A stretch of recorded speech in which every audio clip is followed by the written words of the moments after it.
Welcome to meeting news. నేను sir. మీరు చూస్తున్నది మీ TV news. Motivate, educate, entertain. ధాన్యం కొనుగోలు విషయంలో రైతులకు ఇబ్బందులు కలగకుండా చూడాలని జిల్లా కలెక్టర్ ప్రతిమా సింగ్ అన్నారు.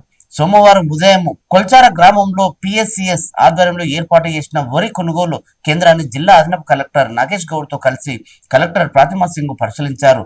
సొసైటీ చైర్మన్ మోహన్ తో పాటు స్థానిక రైతులతో కలెక్టర్ మాట్లాడారు.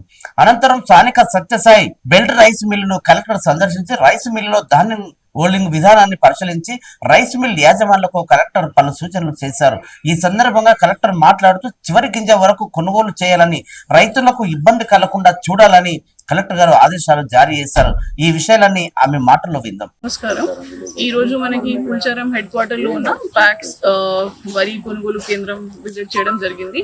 నాతో పాటు జేసీ గారు, ప్యాక్స్ చైర్పర్సన్ వీళ్ళు కూడా ఉన్నారు. సో ఈ సెంటర్ నుంచి మనకి ఇప్పటివరకు 13 లారీ పంపించడం జరిగింది సత్యసాయి మిల్కి, లోకల్గా ఉంది మిల్. ఇంకా నిన్నటే లాస్ట్ లారీ ఇక్కడ నుంచి పంపించారు వాళ్ళు. ఇప్పుడు కొన్ని బ్యాగ్స్ మనకి రెడీ అయినాయి. సో నెక్స్ట్ లారీ కూడా మనం పంపిస్తున్నాము. సో ఈ సెంటర్కి మనకి ఏం ఇబ్బంది లేకుండా నడుస్తున్నాయి. హమాలీ కూడా ఉన్నారు. మాకు అన్ని ఫెసిలిటీస్ కూడా ఉన్నాయి. వేయింగ్ మెషిన్ కానీ, మాయిశ్చర్ మీటర్ కానీ అంతా వాళ్ళే వాడుకొని రైతులకు ఇబ్బంది కాకుండా నడిపిస్తున్నారు. ఇది తర్వాత మనం మిల్ లెవెల్లో కూడా రివ్యూ చేస్తాము. చూస్తూనే ఉండండి మీ టీవీ న్యూస్.